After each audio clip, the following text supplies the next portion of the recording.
What's going on today, guys? I figure today's a good day to start talking about preventative fungicides for fescue and some of the things we're seeing in warm season grasses. Mainly when we're talking about preventative fungicides, it's for the cool season grasses. So we're going to focus in on the fungicide aspect of the cool season grasses and talk about some things that we're seeing pretty widespread in some of the particular warm season grasses. Anyway, stay tuned, strap in, and get your pen and pad because this is going to be just some invaluable information. Stay tuned.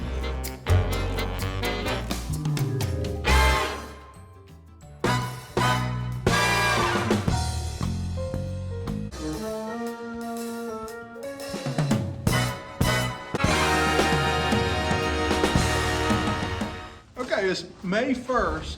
I'm in eastern North Carolina, deep in the heart of the transition zone. We do have a fair deal of fescue yards that I work on.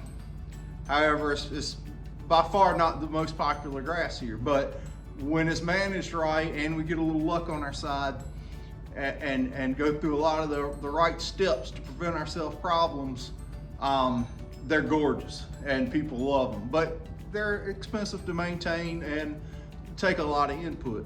But anyway, I'm going to run through some of the things that we might be using on this first round of preventative fungicides and why we would use them and what we'd use them for, that kind of stuff, and what we might see. So during this time of year, starting in mid-May and pretty much running through the summer, if the environmental conditions present themselves that make this disease happy and want to start damaging turf grass. We usually need to have nighttime temperatures averaging above 65 and daytime temperatures even warmer. So if we get this average temperature, high humidity, this average of above 65, high humidity for many days in a row, continuous rainfall, grass stays wet, that kind of thing, and we've got those temperatures, you might see brown patch start developing. And usually in my area on fescue, like clockwork, that's right around May 15th. The weather we're having this week, today, I would be totally shocked if we saw any kind of brown patch damage in the turf right now, because it was 47 degrees this morning. It rained like 3 inches yesterday, but it's cool and you just generally won't see that. What we have seen earlier this season, and still see a little bit of it hanging around, was rust. A lot of times you do not have to treat a rust fungus outbreak in fescue. If you've got homeowners that are particular about it, I mean, I have to go ahead and treat them. And I have seen some cases where it is so bad that it's starting to really discolor and make that turf look bad. But anyway, we'll talk about rust a little more later. So, I mean, sometimes you have to treat the rust, sometimes you don't. And you will see that earlier in the season than you will brown patch. It's a little bit of a cooler weather fungus. Anyway, I wrote down on the whiteboard again, Matt Martin style, some of the high points of this deal here and some of the fungicides that you would typically use as a turf applicator, or in some cases even a real lawn enthusiast type homeowner. And I do recommend that if you're a lawn enthusiast type homeowner, that you really read up on this stuff and understand what you're doing and understand your timing. And most of the lawn enthusiast type turf applicators really do, and are really on top of what they're doing. And this goes for the turf applicator too. You really need to think about what you're doing, what your timing is, what you're putting out. Read those labels. Okay, I hope this is showing up okay for you. What we're talking about mainly is brown patch control, is what we would do doing a preventative application for brown patch. We want to get those out in general before that May 15th time period. I have a whole lot of them to get covered, so I can't go out May 14th and spray everything. So I might need to get started today on some of them. to get them all done by May 15th. So anyway, I talked about we need these nighttime temperatures averaging above 65, high humidity, warm days, long periods of the leaf staying wet with dew or rainfall. So you want this factor present. If you had one lawn to spray, wait till you see this kind of stuff before you start worrying about spraying it. Don't spray it now. And like I said, usually like clockwork in my area around May 15th, I start to see symptoms of brown patch in the turf. And I might have an old picture of some to show you, but it'll look kind of like this. There's your leaf blade. You'll have a little lesion there and a little lesion there. So this will be kind of a yellowish brown tan lesion right here, like an hourglass look in the leaf blade. And this is a fescue leaf blade. Artist rendition. I'll sign it. There's you some classic brown patch damage. Usually you'll see a little black right where it leads into the brown. I think it's washed off. So probably one of the more popular and most effective is azoxystrobin or Heritage. I spray this usually, but you can get this in a granular form and spread it. I think I might have a bag back there I can show you. The azoxystrobin is a strobilurin. It's a group 11 fungicide. And these FRAC codes are important on some of this stuff because on certain diseases, you're gonna need to rotate your mode of action, and that's that FRAC code. Like the propiconazole here is a group 3. So if you rotate between this 11 and 3, you're changing modes of action. So that fungus will have a hard mutation to make to get around your fungicide and render it useless. Brown patch, not so much of a worry rotating on azoxystrobin, to be honest. From what I've seen and a lot of the things I've read, you might be okay spraying only azoxystrobin, but I have, or only propiconazole. But I have not really done a lot of that in a long time. We usually rotate or combine these modes of action. Anyway, so azoxystrobin or Heritage is one of the trade names it's under, or the trade name is under for turf. Very effective. I'll give it 1, 2, 3, 4.5 stars. Fluoropiram and trifloxystrobin. Here we are again with the strobilurin. So it's like group 11, and you combine it another mode of action with the fluoropiram. Xeris stress guard is what that's called. That's a relatively common but higher end fungicide that a turf applicator might be using. Y'all double check me on the latest labeling on that Xeris stress guard. That might be not for residential use too. I can't remember. There's a lot rattling around in my head. Propiconazole is Banner Max is the trade name you'll usually see that under. Like I said, it's a group 3. Very good on brown patch. The problem with this, there is many formulations of propiconazole, and a lot of the homeowner style propiconazole will be in a much less concentrated formulation. I believe the Banner Max, don't quote me, is a 41% propiconazole mixture, and so at the high rate, we would use about a quart of this per acre. And my problem, especially in warmer weather, using that full rate of this, is it will discolor the turf. It's a little hot, a little phyto. So just be cognizant of that one at the full rate.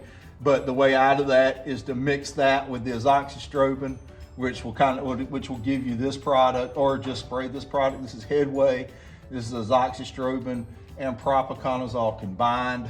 It's a little on the pricey side. So is this. So is this. This is another strobilurin pyraclostrobin insignia.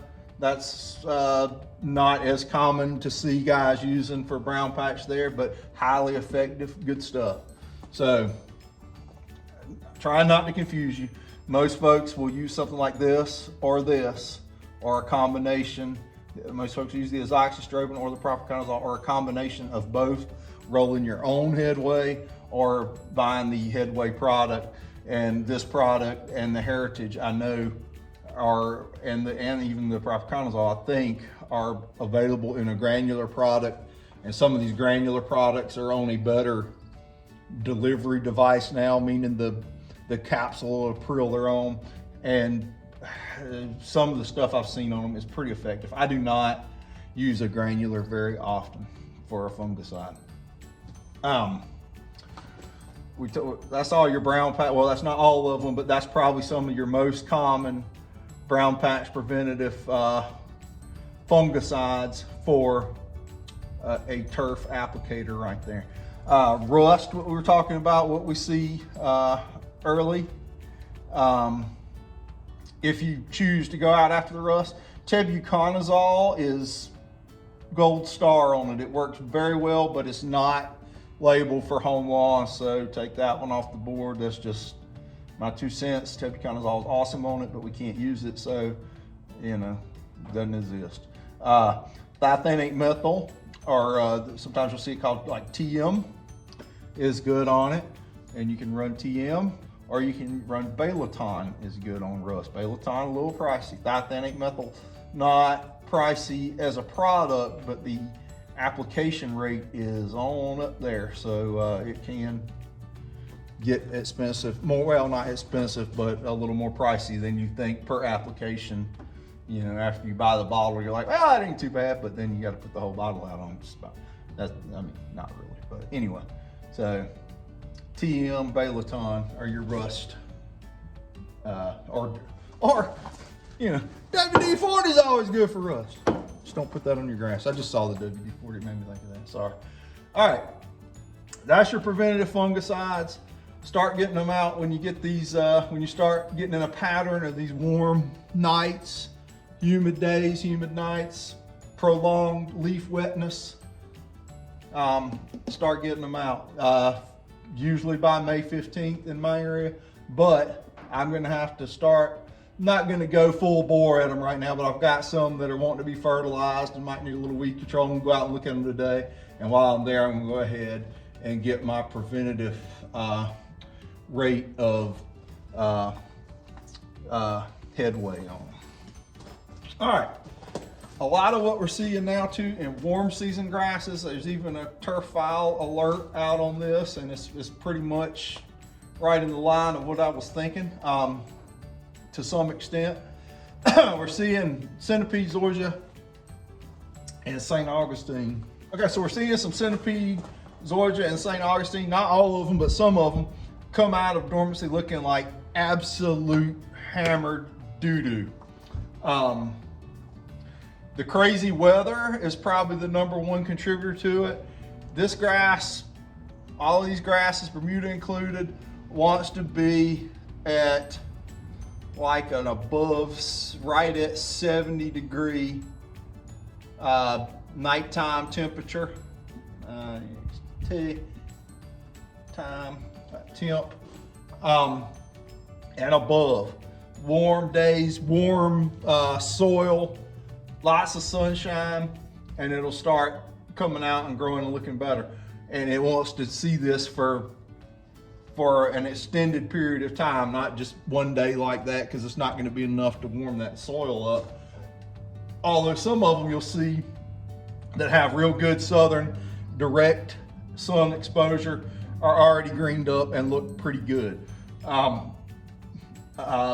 In some of these, I'm thinking last year's fungus issues, because if you get a large patch take off, something like that in it, during the summer, it's actively growing, you might not see that damage, and the turf is outpacing with its growth the damage that the fungus can do to it. Same with insect damage. Could have been some kind of mole crickets, grubs, whatever, damaging that turf in the fall, late summer, and you just didn't really see it that much in the grass because the grass was growing so vigorously. And then as it overwintered and came out of dormancy, you've got big dead holes in it. Part of this is due to some of these things, but I think the crazy weather is the number one thing. It's just not warm enough yet. My phone is falling over here. It's just not warm enough yet, and you're not seeing that stuff green up and be happy and start to take off. And it's hard because you might have a across the street yard that is pretty green and looks fine, and the one that's north facing on the other side of the street, not so much.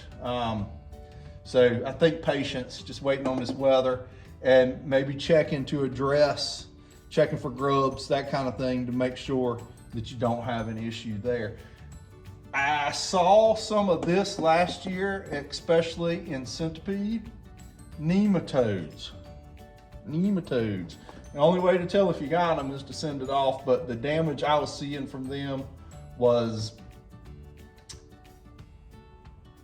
dead spots of turf, yellowing on the edges, and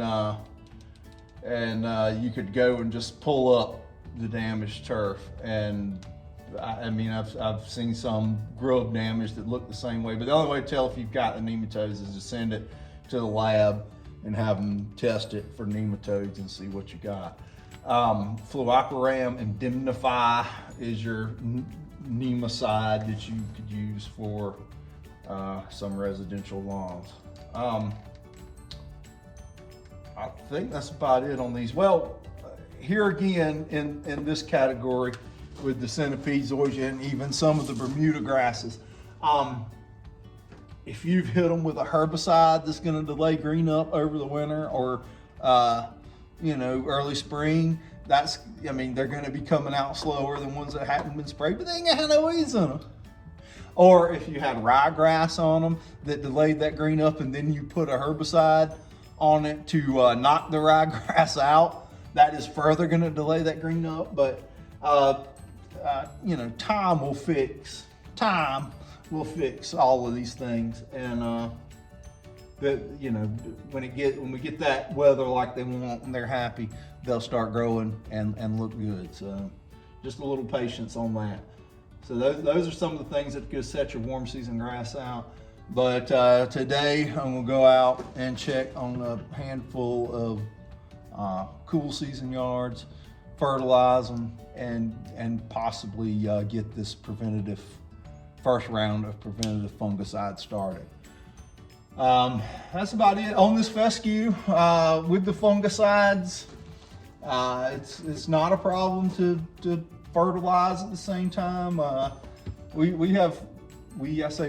have felt much better about fertilizing my fescue, feeding it through the summer with a slow release. No crazy insane rates or anything. Stay below a pound per application. 2-3 pounds over the summer of nitrogen is plenty acceptable, and I don't think you will see any uptick in fungus activity due to that. Possibly even a reduction in fungus damage due to these funguses, because your grass is vigorously growing just like you see in the warm season turfs, and it's healthy, and it will grow its damage out in some cases. And brown patch, we don't see, it's not like after May 15th until August we're just constantly bombarded by brown patch. The conditions will be up, here's your baseline. Below the line conditions are not favorable for brown patch, and above it they are. So you might see your weather doing like this, and when you're down here under this baseline, your grass is fine and recovering. So if you've got that fertilizer down, that was an N, your grass will have something to feed on to recover when it's not getting bombarded by a brown patch. Anyway, let's go out in the field and check some out. Again, with any of these products, my word is not bond, whatever. Check your local laws, read your labels, be very familiar and comfortable with the instructions of your labels before you use any of this stuff. That's my disclaimer. All right, this is some pretty exceptional fescue here. It rained a whole lot Sunday night, so I'm gonna get out and limp around the yard a little bit and make sure that it's not too wet to get the sprayer on. One advantage of the permagreen though is I can get on a little more sketchier as far as if you know, I'm not as likely to damage the turf with the permagreen as you are a heavier, larger ride-on. The color is better than it looks in the camera. Something about the photo optics, I don't know, but anyway, I think the last time I was on this was in early February with a fertilizer, pre-emergent, and weed control. I don't really see any weeds going on, so I mean, if we got anything, I could definitely spot spray those. I'm not gonna broadcast a herbicide on it, but we're gonna get out a fertilizer and this fungicide, assuming I can get in the yard. I'm gonna check it out. All right, listen carefully.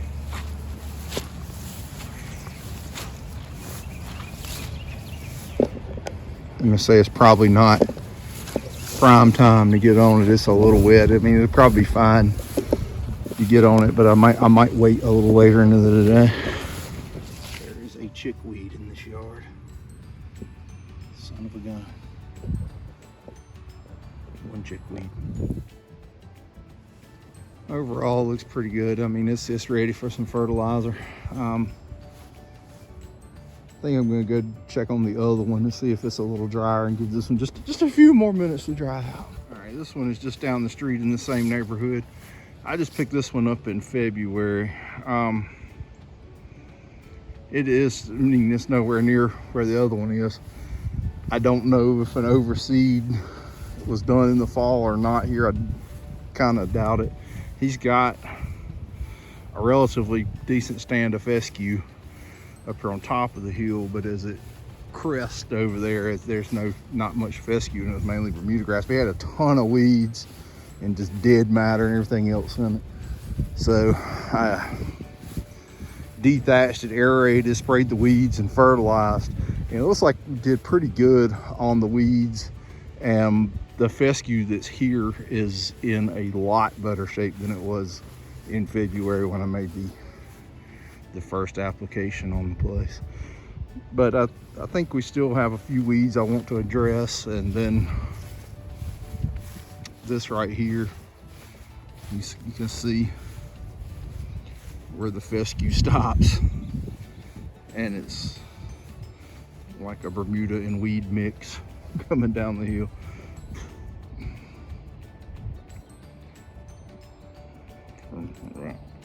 Right there over. There's a little fescue in it, but it's much thinner. But that's obvious because this slope sits up like a solar panel, and it probably burns the fescue up in the summertime. Anyway, but I'm gonna get this sprayed and fertilized. It's borderline too windy to be out here messing with this stuff today, but we're gonna roll the dice. Just be really mindful of spraying around the shrubs and all that kind of stuff. Hey, I'm gonna put a post-emergent herbicide 4-speed XT in here, and that's from New Farm. That's a potent one, and the fungicide and a little surfactant and the fertilizer. So we'll get out and get this done. And then the wind's dying down. That's cool. But anyway, we're gonna get at it. Okay, this is another one in the same neighborhood. I'm seeing right here by the street, I've got a little bit of this going on. That's still rust, I'm pretty sure. It's very mild, and you can usually get a little bit of that off on your hands when it's really kicking in there, but we're gonna say that's rust. But anyway, when we get, I've fertilized this and weed control pre-emergent and all in February. We're gonna fertilize it again today, get that fungicide out. Okay, this video is probably gonna run a little bit long, so I'm not really gonna do any more action stuff or in the field stuff. I'm gonna try to plug in a little bit of what's going on with warm season grasses and end the video here. This is one of the warm season ones, like I was talking about having issues.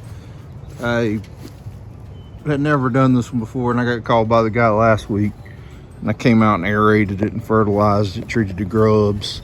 It's got a monster sedge problem, so I sprayed Celsius and Certainty on it.